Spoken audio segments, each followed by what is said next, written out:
Hello दोस्तों। तो कैसे हैं आप सब।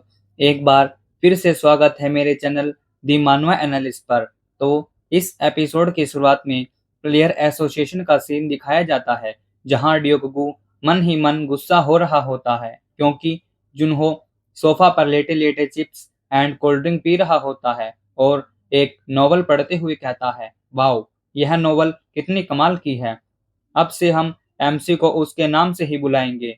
जुनहो हमारे एमसी का ही नाम है। ड्योगुगु कहता है, रियलिटी तो यह है, वर्ल्ड का सबसे फेमस प्लेयर जिसकी ओर हर कोई देखता है, जिसे 2 दिन बाद छुट्टी दे दी गई, स्पेक्टर, यह लड़का यही है। ड्योगुगु अपने सर पर हाथ मारते हुए कहता है, मुझे इसे रोकना होगा। यह सोच सोच कर ड्योगुगु के कानों से ब्लड आने लगता है। तभी ड्योगुगु गुस्से से उठते हुए कहता है, सियो जुनहो, तुम क्या पढ़ रहे हो। जुनहो कहता है, इस नॉवल का मेन कैरेक्टर एक प्रीस्ट है, लेकिन वह हीलिंग करने की बजाय सिर्फ फाइट करता है। ड्योगुगु कहता है, क्या वे पागल हैं। जुनहो कहता है, सही। ड्योगुगु कहता है, खैर, बैठ जाओ, मैं वह सामान लाया हूँ जो तुमने मांगा था। जुनहो ड्योगुगु की तरफ देखते हुए कहता है, ओह, तुम वह ले आए। फिर ड्योगुगु अपनी घड़ी को एक्टिवेट करके कहता है, तुमने बिना क्लियर किए गए गेट्स के बारे में इंफॉर्मेशन क्यों मांगी। तुम अपने करंट लेवल पर वहां जाने के बारे में नहीं सोच रहे हो, है ना। जुनहो कहता है, क्या तुम जानते हो कि अगर उन्हें क्लियर नहीं किया गया तो इसका क्या मतलब होगा। क्या तुमको लगता है कि मैं भूल गया हूँ। गेट्स मॉन्स्टर और ट्रैप से भरे हुए हैं जो ह्यूमंस पर अंधाधुंध अटैक करते हैं, और इनमें से कुछ गेट्स इतने डेंजरस हैं कि प्लेयर्स की डेड बॉडीज भी पीछे नहीं मिलती। ये गेट्स जो कभी क्लियर नहीं किए गए, वे अनक्लियर्ड गेट्स कहलाते हैं। हालांकि ये ही वन एंड ओनली गेट्स हैं जहां पर बिगनर्स लोग जा सकते हैं, इसलिए यह और भी डेंजरस है। हाई लेवल प्लेयर्स को भी इसमें जाने की अनुमति नहीं है। नौसिखिए रिवार्ड्स के लिए आगे बढ़ जाते हैं, लेकिन फिर वे सभी मर जाते हैं। ड्योगुगु कहता है, और इस टाइम तुम्हारी बॉडी जिस स्टेट में है, क्या यह तुम्हारे लिए बहुत ज़्यादा नहीं है। जुनहो कहता है, तुम वरिड क्यों हो। क्या तुम नहीं जानते कि मैं कौन हूँ। इसके अलावा क्या ये खुले हुए गेट्स एसोसिएशन के लिए हेडेक नहीं है। ड्योगुगु आंखें चुराते हुए कहता है, यह सच है, लेकिन मैं अपने दोस्त को ऐसे डेंजरस प्लेस पर नहीं जाने दे सकता। जुनहो कहता है, मैं जानता हूँ कि यह एक टचिंग मोमेंट होगा, लेकिन मैं अभी भी आगे बढ़ रहा हूँ। मुझे इससे बहुत कुछ हासिल करना है। जैसे जैसे टाइम बीतता है, गेट पर मिलने वाले ट्रेजर्स इंक्रीज होते जाते हैं। जो गेट कई सालों से क्लियर नहीं हुए हैं, उनसे बहुत सारा एक्सपीरियंस ड्रॉप हो जाएगा। ड्योगुगु कहता है, इसीलिए, क्या तुम केवल इसीलिए जा रहे हो ताकि थोड़ा तेजी से आगे बढ़ सको। जुनहो कहता है, हाँ। फिर ड्योगुगु चिल्लाते हुए खड़ा होकर कहता है, क्या तुम भूल गए कि तुम पहले भी एक बार मर चुके हो। क्या तुम्हें इसे सेफ तरीके से नहीं कर सकते। जुनहो कहता है, मेरे कॉमरेड्स इस टाइम मेरी ओर से उन्हें फ्री करने की वेट कर रहे हैं। यदि वे मेरी जगह होते तो भी यही करते। ड्योगुगु कहता है, फिर भी तुम्हारे लिए ऐसी डेंजरस तरीके से करने का कोई रीजन नहीं है। जुनहो कहता है, यही एक ओनली रीजन नहीं है, क्योंकि मैं एक प्लेयर के रूप में वापस आ गया हूँ, इसीलिए आखिरी में मैं उन शैतानों से भिड़ूंगा। समय मेरी साइड नहीं है। जब मेरा उनसे सामना होता है, मुझे वापस लड़ने के लिए इनफ स्ट्रांग होना होगा। ड्योगुगु अपने सिर पर हाथ रखते हुए कहता है, मैंने इतना आगे तक नहीं सोचा था। मुझे नहीं पता था कि तुम इतना दबाव महसूस कर रहे थे। जुनहो मन में सोचते हुए कहता है, मैं इसे दबाव नहीं कहूँगा, लेकिन उसे यह जानने की ज़रूरत नहीं है, तो फिर मैं इस बारे में कुछ नहीं कह सकता। ड्योगुगु कहता है, मैं उन गेट्स को फाइंड करूँगा जहाँ तुम जा सकते हो। अरे नहीं, तुम्हारे लेवल पर ओनली एक ही गेट है जिस पर तुम जा सकते हो। जुनहो कहता है, कौन सा। फिर ड्योगुगु अपनी घड़ी से एक पैनल निकालते हुए कहता है, यह 7 साल पहले अपीयर हुआ था और 142 लोगों ने इसे क्लीन करने का ट्राई किया था। ओनली लेवल 1 के प्लेयर ही इसमें जा सकते हैं, इसलिए वे इसे नोविंस ग्रेव कहते हैं। जुनहो कहता है, क्लियर कंडीशन बहुत आसान लगती है। तभी जुनहो की वॉच बीप करने लगती है। ड्योकुगु कहता है, ओह, तुम्हारी डाउन पेमेंट आ गई है। जुनहो कहता है, अच्छा ऐसा है। फिर ड्योकुगु कहता है, इसके साथ तुम कॉन्ट्रैक्टली एसोसिएशन से बंध गए हो। आज से तुम 1 साल तक मेरे अंडरलिंग रहोगे। और जुनहो को चिढ़ाते हुए कहता है, वर्ल्ड फेमस सीईओ जुनहो मेरा सर्वेंट है। जुनहो हैरान होते हुए कहता है, क्या अंडरलिंग? फिर जुनहो ड्योकुगु को डराते हुए कहता है, ठीक है, मैं तुम्हें दिखाऊंगा कि एक सर्वेंट वास्तव में क्या होता है। ड्योकुगु कहता है, शांत हो जाओ सीईओ जुनहो। जुनहो कहता है, रहने के बारे में, क्या मैं यहीं रह सकता हूँ? एसोसिएशन के पास प्लेयर्स के लिए रेजिडेंटल बिल्डिंग्स है ना? ड्योकुगु कहता है, यह एक गुड आइडिया है, तुम यहाँ सेफ रहोगे। जुनहो कहता है, मुझे एक अच्छा रूम दो। ड्योकुगु कहता है, आह, आपकी विश मेरी कमांड है। और एक बड़े से बॉक्स को रखते हुए कहता है, अगर तुम अच्छा करोगे तो मैं तुम्हें एक पूरा फ्लोर भी दे सकता हूँ। जुनहो कहता है, वैसे भी तुम ही हो जो मुझे ऑर्डर देते रहोगे। फिर जुनहो उस बॉक्स को देखने लगता है। ड्योकुगु कहता है, इसे खोलो, यह तुम्हारा आर्मर है। जुनहो कहता है, आर्मर? तुम मेरे लिए कुछ अजीब चीज तो नहीं लाए, है ना? ड्योकुगु कहता है, जल्दी करो और इसे ओपन करो। फिर जुनहो उस आर्मर को निकाल कर देखने लगता है और उसको खींचते हुए कहता है, यह तो ड्यूरेबल है, यह सच में बहुत अच्छा है। ड्योकुगु अपने शोल्डर ऊपर करके बोलता है, बेशक यह है, क्योंकि यह केवोन नोया द्वारा बनाया गया है। जुनहो हैरान होते हुए कहता है, क्या क्या वह ओल्ड मैन अभी भी जिंदा है? ड्योकुगु कहता है, इस साल वह 98 ईयर्स का हो जाएगा। उन्होंने यह वर्कशॉप अपने ग्रैंडसन को सौंप दी, लेकिन वह अभी भी वहां काम करता है। जुनहो खुश होते हुए कहता है, सच में? यदि ऐसा है, मुझे पर्सनली उनका धन्यवाद करने के लिए वहां जाना चाहिए। ड्योकुगु कहता है, जुनहो, तुम नहीं कर सकते। जुनहो चौंकते हुए कहता है, क्या? क्यों? ड्योकुगु कहता है, क्योंकि हमें तुम्हारी सेफ्टी के प्रति सजग रहना होगा। जुनहो कहता है, क्या तुमको केवोन नोया पर डाउट है? ड्योकुगु कहता है, मुझे उस पर डाउट नहीं है। फिर जुनहो पूछता है, तो फिर? ड्योकुगु कहता है, इसलिए उनकी आंखें वर्कशॉप पर है। शैतानों को केवोन नोया और स्पेक्टर के बीच के रिलेशनशिप के बारे में पता है। यदि तुम अभी उससे मिलने जाओगे तो यह अपनी आइडेंटिटी रिवील करने के बराबर ही है। जुनहो कहता है, तुम ठीक कह रहे हो। यदि मैं केवोन नोया से मिलने के लिए एक नौसिखिए के रूप में ओवरसी ट्रैवल करूंगा तो लोग नोटिस करेंगे। ड्योकुगु कहता है, मैंने उससे कहा कि मैं तुम्हारा सपोर्ट कर रहा हूँ, इसलिए वह समझ जाएगा। जुनहो कहता है, हम कुछ नहीं कर सकते, मुझे बस और ज्यादा स्ट्रोंगर बनना होगा और फिर उसे खोजना होगा। उससे कहो कि मैंने थैंक यू कहा है। ड्योकुगु कहता है, ठीक है, इसे मुझ पर छोड़ दो। फिर जुनहो कहता है, मुझे कौन सा वेपन यूज करना चाहिए? ड्योकुगु कहता है, वेयर हाउस में प्रोबेबली कुछ अच्छा सामान है, जो चाहे यूज करो। हाँ, बस केवोन नोया के लेवल का एक्सेप्ट मत करो। तो तुम कब जाओगे? फिर हम देखते हैं कि जुनहो अपना आर्मर पहनकर रेडी हो जाता है और कहता है, खैर, मैं तो सोच रहा था कि मैं तुरंत चला जाऊं, लेकिन मुझे लगता है कि मुझे पहले अपने स्टेमिना को इम्प्रूव करना चाहिए। ओनली उस एग्जाम से ही मेरी सारी एनर्जी खत्म हो गई। यदि मेरा स्टेमिना कम है तो मैं न तो उन शैतानों से लड़ पाऊंगा और न ही डीमंस से। ड्योकुगु कहता है, तुम अच्छे लग रहे हो, इसमें कितना समय लगेगा? 1 महीना? यह बहुत लंबा है। क्या तुमको नहीं लगता 1 महीना बहुत ज्यादा समय है? 10 days इनफ है। फिर नेक्स्ट सीन में हमें 10 दिनों बाद नामयांग प्रोविंस चियोन्मा माउंटेन का दिखाया जाता है। वहां पर जुनहो एक डंजन गेट के आगे खड़ा होता है और मन में सोचते हुए कहता है, आओ इसे करें। फिर हमें बताया जाता है, यह गेट कर्ज ऑफ डान है, क्लियर कंडीशन, सनराइज तक सरवाइव करो। हम देखते हैं कि जुनहो डंजन के अंदर आ जाता है और एक लॉन्ग ब्रीथ लेते हुए कहता है, यह बहुत कंफर्टेबल लगता है। वह डंजन ग्रेवयार्ड की तरह होता है। जुनहो कहता है, यह प्लेस कंफर्टेबल लगता है।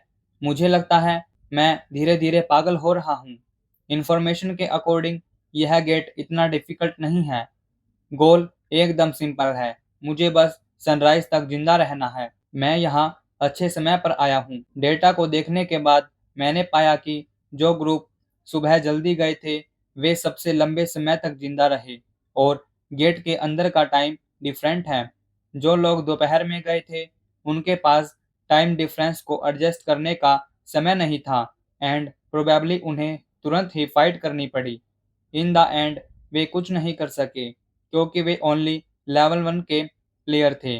दूसरी ओर मैंने सभी प्रकार की चीज़ों को एक्सपीरियंस किया है और जो कुछ भी तुम्हारे पास है वह सब उसमें लगा दो।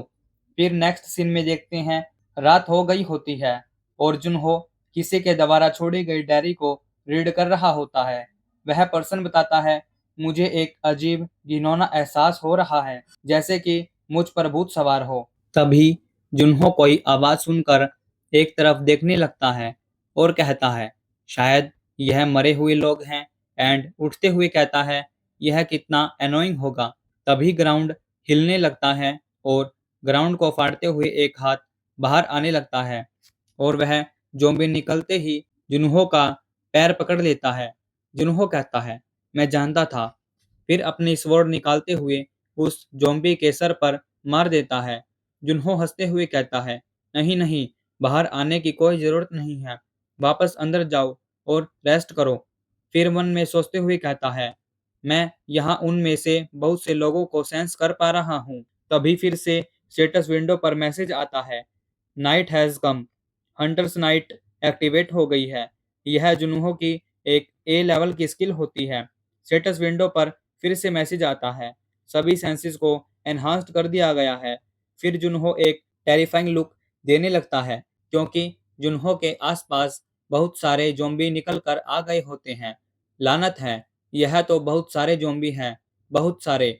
अगर आप नौसिखिए हैं तो डेड मॉन्स्टर से निपटना डिफिकल्ट है, स्पेशली जब वे ज़ॉम्बी हों। उन्हें पेन भी फील नहीं होता। तभी एक ज़ॉम्बी जुनहो के पीछे से अटैक कर देता है एंड जुनहो अपनी स्वॉर्ड निकालते हुए कहता है, और वे कोई भी फैटल अटैक को इंड्योर नहीं कर सकते और सभी ज़ॉम्बीज़ को किल करने लगता है। जुनहो किल करते हुए बताता है, वे प्लेयर के द्वारा दिए गए डैमेज को इग्नोर करते हैं और ओनली अटैक पर फोकस करते हैं। वे आतंक कोज करने के लिए परफेक्ट हैं, उन नौसिखियों के लिए जिनके पास कोई हीलिंग स्किल्स नहीं है। मैं समझता हूँ कि इसे नोविस ग्रेव क्यों कहा जाता है। तभी फिर से एक ज़ॉम्बी ग्राउंड से निकलते ही अटैक करने लगता है। जुनहो उसे किक मार देता है और हंसते हुए कहता है, लेकिन मैं सेकंड टाइम रुकी हूँ। मैं इतना वीक नहीं कि तुम जैसे लोगों की तरह गिर जाऊंगा। तभी जुनहो हैरान होते हुए एक तरफ देखने लगता है। वहां से बहुत सारे ज़ॉम्बी आ रहे होते हैं। जुनहो कहता है, यह अभी भी बहुत ज्यादा है। हाँ, मैं थक गया हूँ। तभी कोई कहता है, कौन? वहाँ कौन है? जुनहो यह सुनकर एकदम हैरान हो जाता है। यह आवाज, तुम कहाँ हो? तभी वह आवाज वाला पर्सन कहता है, मैं यहाँ हूँ, इस तरफ। फिर जुनहो उस तरफ जाने लगता है। जुनहो पहुंचने के बाद देखता है वह आवाज उस कॉफिन से आ रही होती है। जुनहो कहता है, क्या तुम अंदर हो? वह पर्सन कहता है, हाँ, मैं यहाँ हूँ। जुनहो वहां से मिट्टी हटाते हुए कहता है, तुम यहाँ अंदर कैसे आए? वह पर्सन कहता है, मैंने अपने फ्रेंड्स पर ट्रस्ट किया और उनको फॉलो किया। वे सभी मर गए सिवाय मेरे। प्लीज मुझे यहाँ से निकलने में हेल्प करे। जुनहो कहता है, मुझे समझ आ गया। उससे पहले क्या तुम सचमुच जोर से चिल्ला सकते हो? वह पर्सन कहता है, हाँ, क्यों? जुनहो कहता है, मुझे तुम्हारी एग्जैक्ट लोकेशन ढूंढनी है। तभी वह पर्सन जोर से चिल्लाने लगता है। जुनहो कहता है, तो हेड यही है, और अपनी गन निकाल लेता है। फिर अपनी गन से लगातार बुलेट शूट करने लगता है। जैसे ही जुनहो फायरिंग रोकता है और खड़े होकर कहता है, मैंने सोचा था कि इस गेट से 100 से अधिक लोगों की जान लेना बहुत इजी था। तुम ही थे जिसने इस नोविस ग्रेव को बनाया है। तभी एक बहुत बड़ा ज़ॉम्बी मॉन्स्टर उस कॉफिन को फाड़ते हुए बाहर निकल आता है। उस ज़ॉम्बी को देखकर जुनहो कहता है, तुम? और अपनी स्वॉर्ड निकालकर उस मॉन्स्टर पर एक स्वॉर्ड स्लैश कर देता है, जिससे वह मॉन्स्टर वहीं मर जाता है। जुनहो कहता है, ऐसा कोई तरीका नहीं है कि किसी ओपन गेट पर कोई जिंदा बचा रह जाए। फाइट शुरू होने के बाद गेट नहीं खुलते। अगर एक भी प्लेयर अंदर जिंदा बचा हो, पहले के प्लेयर्स को शायद यह 100 पता था, लेकिन कभी-कभी आप बिना सोचे समझे कार्य करते हैं।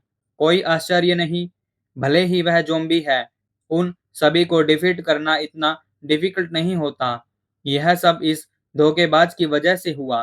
तभी स्टेटस विंडो पर मैसेज आता है, सभी हॉस्टाइल मॉन्स्टर को डिफीट कर दिया गया है। आपने सक्सेसफुली कर्ज ऑफ डन को क्लियर कर दिया है। जुनहो अपनी स्टेटस विंडो को देखते हुए कहता है, मैं 4 लेवल ऊपर चला गया। क्या मेरे स्टेट्स 5 लेवल पर रिस्टोर हो जाते हैं? वे ज़्यादा नहीं बढ़े, लेकिन मेरे पास जो है मुझे उसी में खुश रहना चाहिए। बस इतना ही, सचमुच में। और जुनहो को एक स्किल प्राप्त होती है, कन्फेशन ऑफ डेड। जुनहो कहता है, हे भगवान, इससे मैं डर गया। मैंने सचमुच सोचा था कि यही होगा। मैं बहुत खुश हूँ। मैंने सोचा था कि मुझे कोई रैंडम आइटम मिलेगा, लेकिन मुझे एक नई स्किल मिली है। फिर हमें इस स्किल कन्फेशन ऑफ डेड के बारे में बताया जाता है। यह सी रैंक की स्किल है। इसका इफेक्ट, यह आपको डेड पर्सन की मेमोरी में झांकने का मौका देती है। एक मेमोरी रीडिंग स्किल। काश मैं डेड्स की यादें पढ़ पाता। क्या मुझे यह स्किल इसलिए मिली क्योंकि मैंने मरे हुए धोखेबाज को मार डाला? कंडीशन स्पेसिफिक है, लेकिन मैं इसका यूज कर सकता हूँ। यह एक नई स्किल है जो मुझे स्पेक्टर के रूप में नहीं, बल्कि प्लेयर सीओ जुनहो के रूप में मिली है।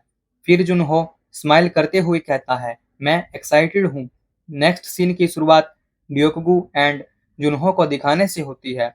ड्योकगु कहता है, हे भगवान, सचमुच जब से तुम वापस आए हो, दुनिया चुप नहीं होती। मुझे एक भी दिन की छुट्टी नहीं मिलती। यह सुनकर जुनहो ड्योकगु की तरफ देखने लगता है। हालांकि तुम बहुत खुश दिख रहे हो। ड्योकगु कहता है, यह देखना एंटरटेनिंग है कि ये एरोगेंट गिल्ड्स बास्टर्ड इतने घबराए हुए हैं। जुनहो कहता है, तुम्हारे लिए अच्छा होगा। गिल्ड आमतौर पर बिना क्लीन किए गए गेट्स की देखभाल नहीं करते, तो फिर ये रिपोर्टर्स से क्यों परेशान हो रहे हैं? ड्योकगु कहता है, वैसे जुनहो, क्या तुम सचमुच अपना खुलासा नहीं करने वाले हो? जुनहो कहता है, नहीं, अभी समय नहीं आया है। ड्योकगु कहता है, अगर उन्हें पता चल जाए कि तुमने अनक्लियर्ड गेट को क्लियर कर दिया है, तुम बहुत ज्यादा मांग में रहोगे। जुनहो कहता है, ड्योकगु, क्या तुम जानते हो कि लोग लग्जरी आइटम क्यों खरीदते हैं, जबकि उनका मास प्रोडक्शन सेम फैक्ट्री में बड़े पैमाने पर किया जाता है? ड्योकगु कहता है, क्योंकि वे एक्सपेंसिव हैं। जुनहो कहता है, हाँ, वे स्पेशल हैं, क्योंकि कोई भी उन्हें खरीद नहीं सकता। ड्योकगु कहता है, तो तुम एक लग्जरी आइटम बन जाओगे? जुनहो कहता है, कोई भी लग्जरी आइटम नहीं, एक ऐसा आइटम जो हर कोई चाहता है, लेकिन पता नहीं कहाँ मिलेगा। एक लेजेंडरी लिमिटेड एडिशन। ड्योकगु कहता है, तो तुम कह रहे हो कि तुम उन्हें भड़का दोगे? जुनहो कहता है, यह सही है। ड्योकगु कहता है, कभी कभी तुम्हारी पर्सनैलिटी खराब हो जाती है। होनेस्टली बताना, तुम्हारा ब्लड टाइप एस है ना? जुनहो मन में सोचते हुए कहता है, फिर भी मैं उन्हें बहुत लंबे समय तक गुमराह नहीं कर सकता। जो लोग समझदार हैं वे इसे समझ लेंगे। क्या यह आदमी अदर ओपन गेट्स पर भी नहीं दिखाई देंगे? वे सोचेंगे, रिपोर्टर्स अनक्लियर्ड वाले गेट्स पर भी दिखाई देंगे। मुझे इतना अनडिग्निफाइड होने की जरूरत नहीं है कि मैं खुद ही अनाउंस करूंगा। वैसे भी दुनिया को धीरे धीरे पता चल जाएगा। ड्योकगु कहता है, हे भगवान, तुमने कब से डिग्निटी की परवाह करना शुरू कर दिया है? जुनहो कहता है, क्या? ड्योकगु कहता है, इसकी परवाह मत करो, खाना खाने जाना है। जुनहो कहता है, मुझे खाए हुए अभी ज्यादा समय नहीं हुआ है। फिर नेक्स्ट सीन में देखते हैं कि जुनहो वन हैंड पर पुशअप लगा रहा होता है। 70, 71, 72 और फिर बड़ी मुश्किल से ही 73rd पुशअप लगा पाता है और थक कर नीचे गिर जाता है। तभी स्टेटस विंडो पर मैसेज आता है, स्ट्रेंथ स्टैट 1 से बढ़ गया है। फिर जुनहो स्माइल करते हुए कहता है, हाँ, आखिरकार। और लंबी लंबी सांसें लेने लगता है। फिर बोतल से पानी पीने लगता है। मैं आखिरकार जीवित महसूस कर रहा हूँ। फिर अपनी वॉच की तरफ देखते हुए कहता है, चलो देखते हैं। फिर 3-4 पैनल खुल जाते हैं। जुन्हो दूसरे डंजन के बारे में देख रहा होता है। ल्यूफ्स गार्डन 9 साल पहले दिखाई दिया था। कोरिया का सबसे ओल्डेस्ट अनक्लियर्ड गेट है। यदि किसी गेट को बहुत लंबे समय तक अकेला छोड़ दिया जाए तो उसमें से मॉन्स्टर निकलने स्टार्ट हो जाएंगे। तब उन्हें ओपन गेट्स कहा जाता है। गवर्नमेंट और एसोसिएशन ने ल्यूफ्स गार्डन को क्लियर करने के लिए एक बड़ा रिवॉर्ड देने का ऑफर किया है। पूरे देश में लोगों ने इस चांस का फायदा उठाया, लेकिन टोटल 124 अटेम्प्ट्स हुए और 124 के 124 फेल्स हो गए। इसीलिए उनके पास इसे अदर कंट्रीज पर छोड़ने के अलावा कोई चॉइस नहीं थी। उन्होंने इंडिया से सुपर रुकी को काम पर रखने के लिए एक छोटा सा फॉर्चून स्पेंड किया। उस रुकी का नाम तुषार विसी था। देख रहे हो भाई लोगों, हमारे इंडिया के बंदे को बुलाया गया है। वह बो के साथ जीनियस पर्सन था। इन टर्म्स ऑफ पोटेंशियल वह गिलबर्ट ग्रीन के लेवल तक पहुंच सकता था, या शायद उससे भी आगे निकल सकता था। लेकिन तुषार विशी फेल हो गया और सभी ने ल्यूव्स गार्डन को क्लीन करने की होप छोड़ दी। एक ब्राइट फ्यूचर वाले 22 साल के प्लेयर का अंत ऐसे ही हो गया। कितनी शर्म की बात है। जुन्हो कहता है, यह कहने की ही आवश्यकता नहीं है कि यह मैं भी हो सकता था। इसीलिए मुझे और भी अधिक मेहनत से तैयारी करनी होगी। मैंने एक्सरसाइज करके अपनी पावर बढ़ा ली है। इसीलिए मैजिक को छोड़कर मेरे सभी स्टैट्स अब 30 से ऊपर हैं। यह इनफ होना चाहिए। मेरे स्टैट्स मेरे लेवल के लिए हायर लेवल पर हैं। लेकिन अगर तुषार जैसा उभरता सितारा भी गेट पार करने में असफल रहा, मैं इस पॉसिबिलिटी को नकार नहीं सकता कि आसपास कोई छिपा हुआ खतरा मंडरा रहा है। मैं हर पॉसिबल सिचुएशन के बारे में सोचकर तैयारी करूंगा। फिर जुनहो वहां से खड़ा होते हुए कहता है, फिर भी, और अपने हाथ में आइस पावर को कलेक्ट करते हुए कहता है, चूंकि अब मैं फ्रोस्ट स्किल का यूज कर सकता हूँ, इसीलिए मैंने इसकी आदत डालनी शुरू कर दी है। मुझे आश्चर्य है कि एक्चुअल फाइट में यह कितना स्ट्रॉन्ग होगा। नेक्स्ट सीन में हमें ल्यूफ्स गार्डन का दिखाया जाता है, जहां जुन्हो अपना वेपन लेकर खड़ा होता है। जुन्हो कहता है, इस बार क्लियर कंडीशन यह है कि सभी मॉन्स्टर्स को हराना है। मुझे नहीं पता कितने ल्यूफ्स निकलेंगे। मैं बता दूं कि ल्यूफ्स इस गार्डन के मॉन्स्टर्स हैं। लेकिन अगर 4 लोगों की पार्टी फेल हो गई, इसका मतलब यह है कि वहां कोई छिपा हुआ ट्रैप था, जिसके कारण वे बाहर आ गए। फिर इधर उधर देखने लगता है। जैसे ही जुन्हो थोड़ा आगे बढ़ता है तो एक भूल भुलैया को देखकर कहता है, वह क्या है? अभी के लिए मुझे उस सस्पिशियस एरिया से दूर रहना चाहिए। फिर जुन्हो गार्डन में प्रेजेंट एक प्लेस पर जाकर बैठ जाता है और कहता है, ल्यूफ्स रात को बाहर आते हैं, इसलिए मुझे इसे इजी लेना चाहिए। कुछ टाइम बाद वहां रात हो जाती है और आसपास गार्डन में लगे फ्लावर्स ब्लू कलर में ग्लो करने लगते हैं।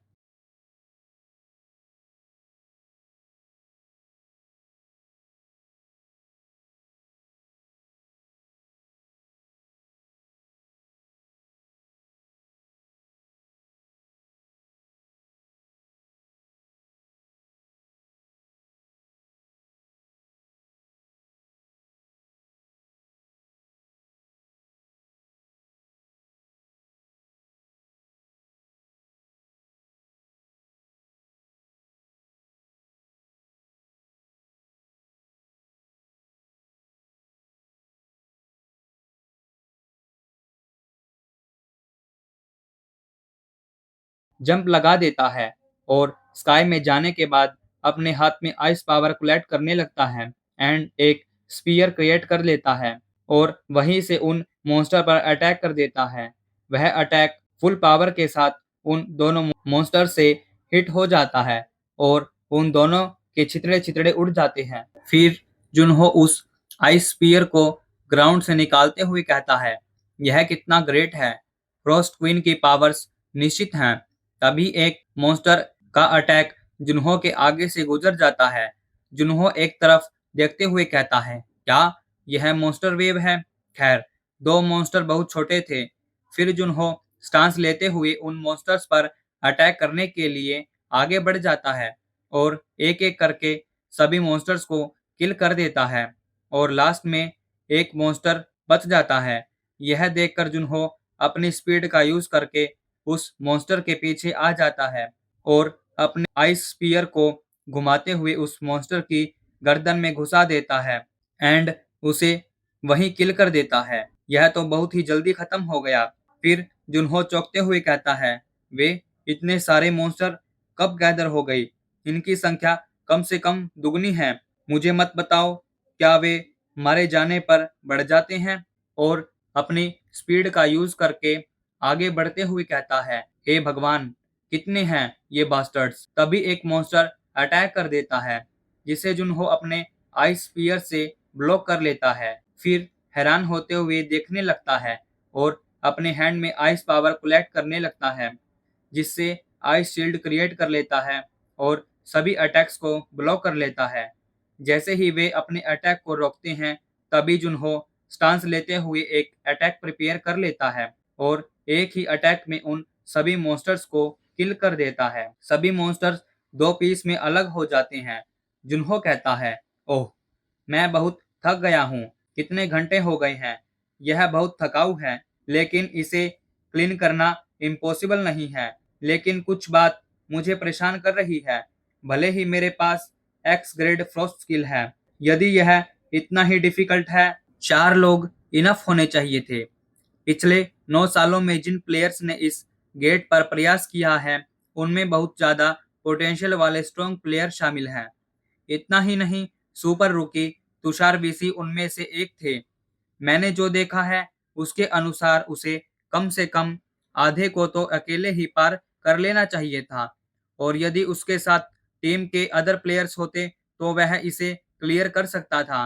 वह फेल क्यों हुआ?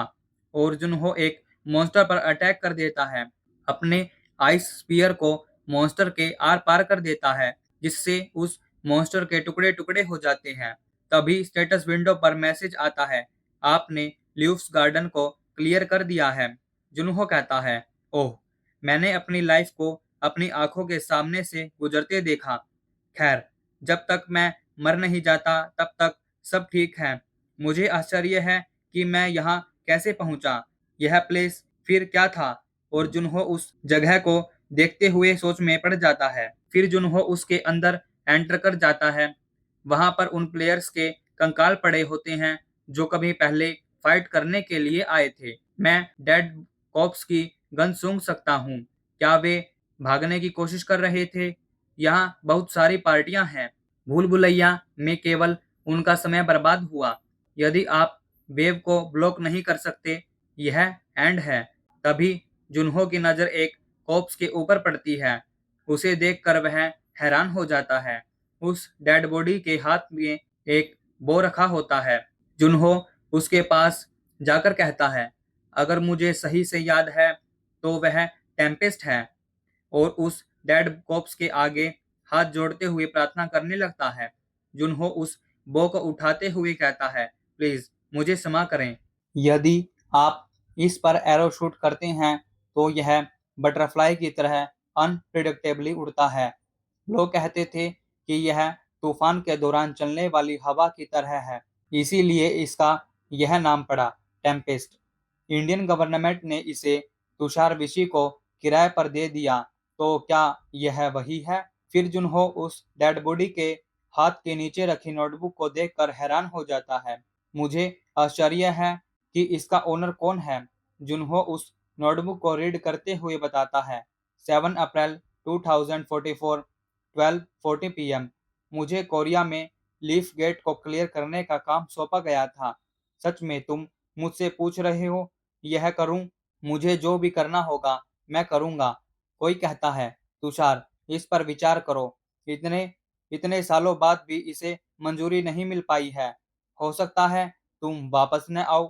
तुषार कहता है, कोरियंस पीपल मुझसे हेल्प मांग रहे हैं। हेल्प मांगने के लिए इतनी दूर तक आए हैं, मैं उन्हें कैसे मना कर सकता था?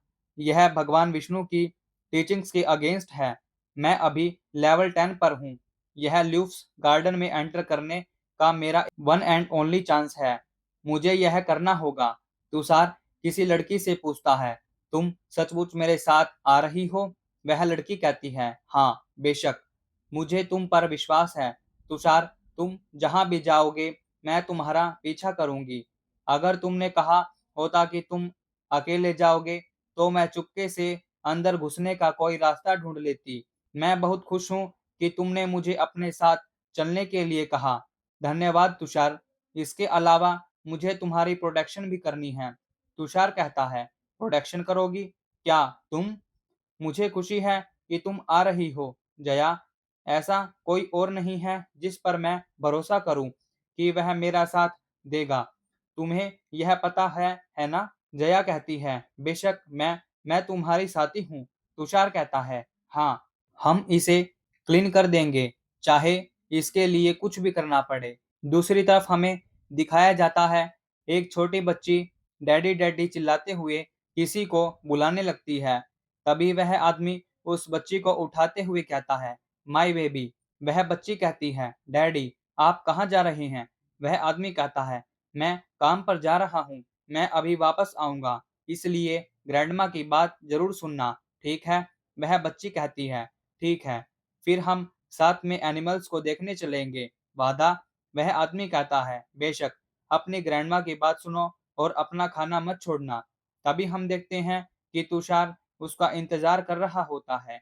वह आदमी कहता है, तुषार चलो चलें। तुषार कहता है, मुझे माफ करना कि यह इस तरह हुआ। यह पहली बार है जब मैं इतने लंबे बिजनेस पर जा रहा हूँ, लेकिन माँ यहाँ है और जब तुम मुझसे मदद मांगने आते हो तो मैं मना नहीं कर सकता। तुषार कहता है, थैंक यू। फिर नेक्स्ट सीन में हमें new Delhi Indira Gandhi international airport का दिखाया जाता है, जहां पर वे चारों पार्टी मेंबर कोरिया जाने के लिए इकट्ठा हुए होते हैं। तुषार कहता है, राम, काफी समय हो गया है, आने के लिए थैंक यू। राम कहता है, जया मुझसे मदद के लिए विनती करती रही तो मैं कैसे मना कर सकता था। जुनहो आगे नोटबुक रीड करते हुए कहता है, 23 अप्रैल 2044 दोपहर 4:12 पर कल का दिन है। और बॉस से प्रैक्टिस करते हुए कहता है, मैं आज बहुत अच्छा कर रहा हूँ, मुझे इस बारे में अच्छा लग रहा है। नेक्स्ट डे 24 अप्रैल 2044 11:37 AM हम ल्यूफ गार्डन में एंटर कर गए। जैसे ही हम एंटर करके अंदर पहुंचे, वहां बहुत ब्यूटीफुल व्यू था। फिर तुषार कहता है, यह मेरा पहला मौका है जब मैंने ऐसा गेट देखा है। यह एक डंजन है, मैं डिस्ट्रैक्ट नहीं हो सकता। फिलहाल आइए इस एरिया को स्काउट करें। 24 अप्रैल 2044 8:33 PM हो गई और पूरे गार्डन में सभी फ्लावर्स ब्लू कलर की लाइट से ग्लो करने लगते हैं और मॉन्स्टर्स अपीयर हो जाते हैं। वे केवल 8 ही हैं। क्या यह बहुत कम नहीं है? वे फिर अटैक करने के लिए आने लगते हैं और सभी पार्टी मेंबर्स अटैक करने के लिए रेडी हो जाते हैं। जैसे जैसे फाइट आगे बढ़ती गई, वे डबल होते गए, 8 से 16, 16 से 32। तभी जया कहती है, ध्यान से, और अपने मैजिक से उन मॉन्स्टर पर अटैक कर देती है। तभी एक मॉन्स्टर अपना हाथ स्ट्रेच करके उस शील्ड वाले आदमी पर अटैक कर देता है, जिससे उसका आर्मर भी टूट जाता है और वह बहुत ज्यादा घायल हो जाता है। तुषार कहता है, बाकी लोगों को ले लो और जाओ। जया चिल्लाते हुए कहती है, भागो, भूल भुलैया की ओर भागो। तुषार, जल्दी करो। तुषार मन में सोचते हुए कहता है, हर बार जब हम वेव को हराते हैं तो उनकी संख्या बढ़ जाती है। क्या वे हर बार अपनी संख्या दोगुनी कर रहे हैं? यह डंजन क्रेजी है। वह घायल आदमी तुषार से कहता है, मेरी बेटी का ख्याल रखना प्लीज, और वह मर जाता है। तुषार कहता है, 25 अप्रैल 2044 5:29 PM पर हमने उसकी डेड बॉडी को दफना दिया। तुषार रोते हुए कहता है, हमारे एक साथी की चोट के कारण मृत्यु हो गई। 25 अप्रैल 2044 7:12 PM पर सूरज डूब रहा है। और तुषार प्रार्थना करते हुए कहता है, हे महान शिव, हम पर दया करें ताकि मैं कल फिर से इस डायरी में लिख सकूं। नेक्स्ट सीन में हमें तुषार डायरी में कुछ लिखते हुए बताता है, हमने कल रात ल्यूफ्स की फोर्थ वेव को डिफीट कर दिया। पांचवी आज से शुरू हो रही है। उनमें से कम 120 थे। हम अपनी लाइफ के लिए फाइट कर रहे हैं। उनमें से लगभग 40 बचे हैं। मैं अकेले ही इतने सारे काम कर सकता हूँ। फिर तुषार जया की तरफ देखते हुए कुछ सोचने लगता है। कल हम यह प्लेस छोड़ सकेंगे। प्लीज प्लीज सिक्स्थ वेव न आए।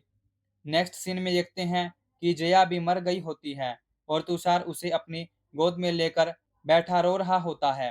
रोते रोते जया से कहता है, मैंने इसे क्लियर करने का प्रॉमिस किया था, लेकिन अगर यह तुम्हारे साथ नहीं है तो इसका क्या मतलब है।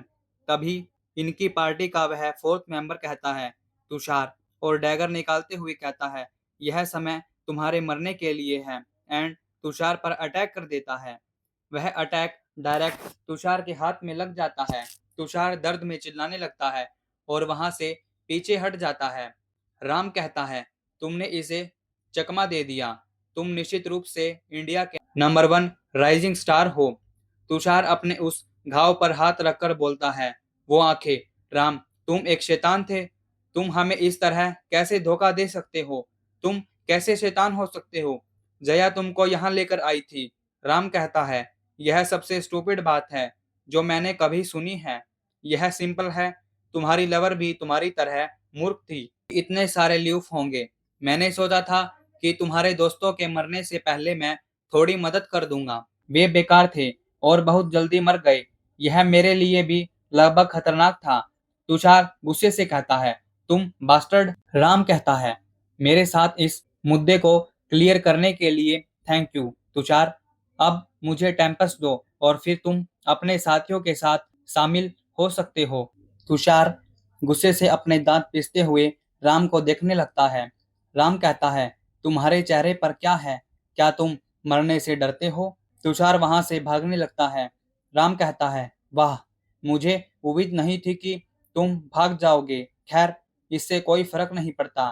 तुम वैसे भी पॉइजन से मारे जाओगे। एंड राम कुछ देखकर सोचने लगता है। तुषार वहां से भागते हुए कहता है, यह सिक्स्थ वेव है और पॉइजन तुषार के हाथ में फैलने लगता है।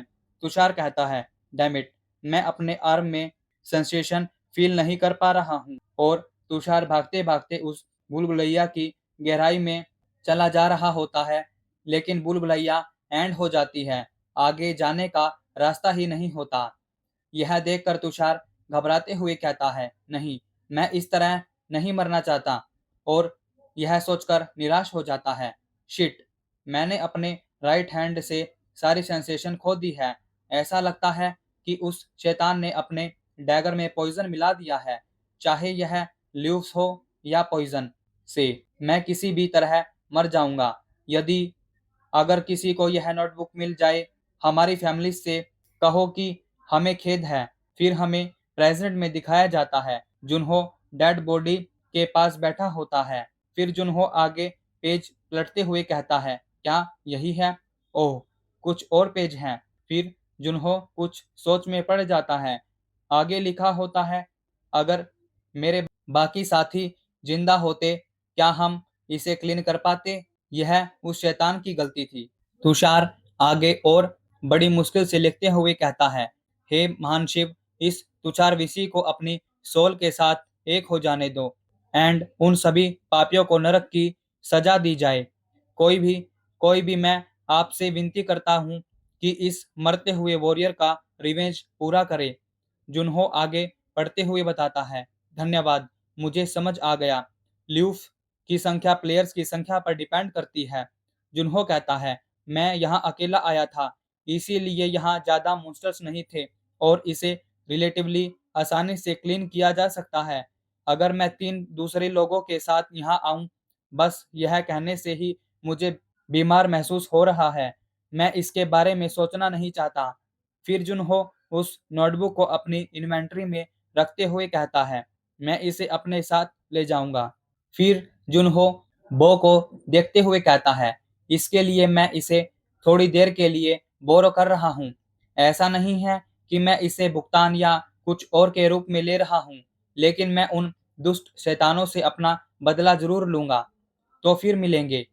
इंडिया के यंग हीरो। नेक्स्ट सीन की शुरुआत एसोसिएशन को दिखाने से होती है।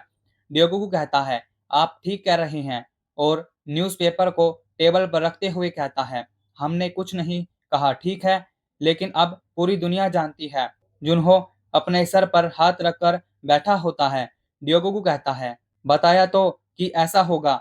मैं तुमको बता रहा हूँ, मैं एंट्री गेट पर उन्हें यह बताने के लिए उत्सुक था। जुनहो कहता है, इसके अलावा तुमको इतनी सुबह यहाँ क्यों आना पड़ा? तुम मुझे वीटा के थ्रू से बता सकते थे। ड्योगोकू कहता है, ये बातें तुमको पर्सनली बताना शिष्टाचार है। इसके अलावा इंडियन गवर्नमेंट का आपके लिए एक मैसेज है। वे डायरी के लिए आपको धन्यवाद देना चाहते थे। उनके परिवारों को सूचित कर दिया गया है। जुनहो कहता है, सचमुच यह अच्छी बात है। ड्योगोकू कहता है, तुम बदमाश, तुम इसके बारे में शुरू से खुश हो सकते हो। तुम्हें पता है? जुनहो कहता है, मैं ओबियसली। ड्योगोकू कहता है, हालांकि यह शर्म की बात है। जुनहो कहता है, क्या है? ड्योगोकू कहता है, टेम्पेस्ट। इसे नेशनल डिफेंस के लिए एक वेपन के रूप में क्रिएट किया गया था, लेकिन यह तुषार की इन्वेंट्री में था। जुनहो कहता है, अरे ऐसा है? यहाँ एक नज़र डालो। जैसे ड्योगोकू पीछे मुड़कर देखता है तो टेम्पेस्ट देखकर हैरान हो जाता है। ड्योगोकू कहता है, क्या तुम क्रेजी हो? और टेम्पेस्ट चिल्लाते हुए कहता है, यह तुम्हारे हाथ में क्यों है? जुनहो कहता है, ओह मेरे कान। ड्योगोकू अपने सर पर हाथ मारते हुए कहता है, तुम्हें इसे छिपा कर रखना चाहिए था। तुम्हें अच्छी तरह जानते हो कि यह इंडियन गवर्नमेंट का है। जुनहो आंखें चुराते हुए कहता है, मैं बस इसे उधार ले रहा हूँ। ड्योगोकू कहता है, तब तुम क्या कहोगे? तुषार ने अपनी इन्वेंट्री से इसे तुमको ट्रांसफर किया? हाँ, जो भी हो खुद ही पता लगाओ। जुनहो कहता है, मैं इसका केयरलेसली से यूज नहीं करने वाला हूँ, इसलिए तुमको इसके प्रति इतना सेंसिटिव होने की कोई जरूरत नहीं है। ड्योगोकू चिल्लाते हुए कहता है, कोई बकवास नहीं, वे सोचते हैं कि यह डिस्ट्रॉय हो गया है। जुनहो कहता है, नहीं, मैं यह नहीं कह रहा हूँ, यह उस शैतान के कारण है जो इससे अट्रैक्ट होगा। ड्योगोकू कहता है, लेकिन उसकी डेथ तो गेट के अंदर ही हो गई है ना? वह प्रोबेबली वह नहीं था जो बो के बाद था। उस आदमी ने शायद अब तक आर्टिकल देख लिया होगा, लेकिन वह इतना मूर्ख नहीं है कि उन पर विश्वास कर सके। वह एक पागल आदमी है जो जीवन से अधिक आइटम्स को प्रेफर करता है। जुनहो उस बो को इन्वेंट्री में रखते हुए कहता है, वह जान जाएगा कि यह मेरे पास है और वह मेरे पीछे आएगा। ड्योगोकू कहता है, तुम सही कह रहे हो। मैं एक आदमी के बारे में सोच रहा हूँ। और एक आदमी की इमेज दिखाते हुए कहता है, यह डीमन बो काल है। वह वांटेड लिस्ट में है। इसे चाहे डेड या जिंदा पकड़ना है। जुनहो मन में सोचते हुए कहता है, वह अपने बो कलेक्शन के लिए फेमस है। यहाँ तक कि दूसरे शैतान भी इसके बारे में बात करते हैं। वह बहुत ही शरारती है। ड्योगोकू कहता है, लेकिन इसके कारण वह पूरे वर्ल्ड में वांटेड है। वह ल्यूफ की रिक्वायरमेंट को कंप्लीट नहीं करता है, इसलिए वह स्वयं ल्यूफ के गार्डन में नहीं गया होगा। जुनहो कहता है, यह सही है, और अगर वह मेरे पीछे आता है, वह अदर शैतानों के साथ काम करेगा। मुझे अगले अनक्लियर गेट पर पकड़ने के लिए वह तुषार के जिंदा रहते समय से भी अधिक पावरफुल होगा। ड्योगोकू कहता है, क्या तो यह बहुत डेंजरस है? तुम अभी भी यहाँ लौट सकते हो। जुनहो कहता है, शांत हो जाओ। अगर हम अभी से तैयारी शुरू कर दे तो कोई समस्या नहीं होगी। इसके अलावा क्या तुमको लगता है कि मैं आसान शिकार बन जाऊंगा? यह सुनकर ड्योगोकू जुनहो को घूरने लगता है। ड्योगोकू कहता है, बिल्कुल नहीं। तुम तुम हो, लेकिन मैं अभी भी। काश तुम खुद को सेफ रखते। यह सुनकर जुनहो मुस्कुराने लगता है। जुनहो कहता है, तुमको क्या लगता है मैं कौन हूँ? मैं वन एंड ओनली सीओ जुनहो हूँ। ज्यादा चिंता मत करो, यह 25 साल पहले जैसा नहीं होगा। ड्योगोकू कहता है, ठीक है। हे भगवान, तुम जरा भी नहीं बदले हो। जुनहो कहता है, खैर मैं अभी भी मैं ही हूँ। अब तभी ड्योगोगु की वॉच बीप करने लगती है। ड्योगोगु कहता है, मैं समझ गया, मैं अपोलोजाइज करता हूँ, लेकिन मुझे मना करना होगा, और अपने सर पर हाथ रखते हुए कहता है, हाँ, कृपया उन्हें वापस भेजें। जुनहो हैरान होते हुए कहता है, यह क्या है? ड्योगोगु कहता है, रिपोर्टर ऐसे गैदर हो रहे हैं जैसे कि मैन्योर पर मक्खियां। उन सभी ने सुना कि तुम ही वह व्यक्ति हो जिसने यह गेट क्लियर किया है, और वे इंटरव्यू चाहते हैं। यह सुनकर जुनहो सोचने लगता है और ड्योगोगु से कहता है, उन्हें वापस मत भेजो। ड्योगोगु कहता है, क्यों नहीं? फिर जुनहो कहता है, अगर हम शैतानों से फाइट करने जा रहे हैं तो हमें कम से कम बैटलफील्ड चूज करने का अधिकार मिलना चाहिए। चलिए एक प्रेस कॉन्फ्रेंस करते हैं। नेक्स्ट सीन में हमें प्रेस कॉन्फ्रेंस का दिखाया जाता है, जहां कोई टाइप करते हुए कहता है, एसोसिएशन का प्लेयर सीओ जुनहो, उसका फर्स्ट गेट कर्ज ऑफ डान था, नेक्स्ट था ल्यूफ्स गार्डन। काफी समय हो गया है जब से हमने ऐसा कोई रुकी देखा है। तभी उस आदमी के साथ खड़ी लड़की कहती है, कोरिया, किम वो जुंग और शिन सन ह्यूंग जैसे एक और स्टार प्लेयर को क्रिएट कर सकता है। इसके अलावा उसमें ध्यान अट्रैक्ट करने का टैलेंट भी है। इवन काउंटलेस जेमस्टोन के बीच वह बहुत ब्राइट है। तभी कोई कहता है, वह आ रहा है, एक पिक्चर ले लो क्या? तभी हम देखते हैं कि जुनहो ऐसे ही कैजुअल कपड़ों में आया होता है, जिसे देखकर सभी रिपोर्टर्स हैरान हो जाते हैं। क्या यह रियली वह प्लेयर है जिसने 2 अनक्लियर्ड गेट्स को क्लियर किया है? क्या वह गलती से प्रेस कॉन्फ्रेंस में आ गया है? जुनहो मन में सोचते हुए कहता है, क्या जगह है? क्या मुझे कम से कम अपने कपड़े तो बदल लेने चाहिए थे? हालांकि जब मैं स्पेक्टर था तो मैं बहुत ड्रेसअप होता था। अब यह परेशान करने वाला है। फिर जुनहो मन में सोचते हुए बताता है कि ड्योगोगु ने क्या कहा था, क्या तुम सचमुच केवल अपना चेहरा ही धोने जा रहे हो?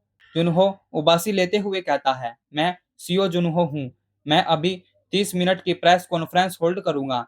तभी सभी रिपोर्टर्स अपने अपने क्वेश्चन पूछने लगते हैं। कोई कहता है, प्लीज गेट्स में अपने एक्सपीरियंस के बारे में हमें ब्रीफली बताएं। जब आप अंदर गए तो आपको कैसा महसूस हुआ?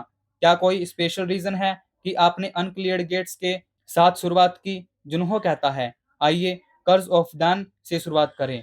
एक रिपोर्टर कहता है, यह क्या है? ऐसा लगता है जैसे वह पहले भी ऐसी ही स्थिति में रहा है। वह जितना दिखता है उससे कहीं अधिक एक्सपीरियंस्ड है। तभी जुनहो अपनी घड़ी की तरफ देखने लगता है। तभी एक रिपोर्टर कहता है, मैं एक और क्वेश्चन पूछना चाहूंगा, क्या आपने तय कर लिया है कि आप आगे गेट पर जाएंगे? जुनहो स्माइल करते हुए कहता है, नहीं, वहां एक गेट है जहां मैं जाना चाहता हूं, लेकिन मेरा लेवल बहुत लो है। रिपोर्टर कहता है, वह कहाँ होगा? जुनहो हंसते हुए कहता है, ईस्टर्न सी गेट। यह सुनकर सभी रिपोर्टर्स चौंक जाते हैं। क्या? फिर सभी रिपोर्टर्स जुनहो की फोटो लेने लगते हैं, और इसी के साथ आज का हमारा एपिसोड यहीं खत्म होता है। तो मिलते हैं एक नए एपिसोड के साथ। चैनल को लाइक, शेयर एंड सब्सक्राइब करना ना भूलें। आपको यह एपिसोड अच्छा लगा हो तो कमेंट में जरूर बताएं। तब तक के लिए टाटा बाय एंड सायोनारा।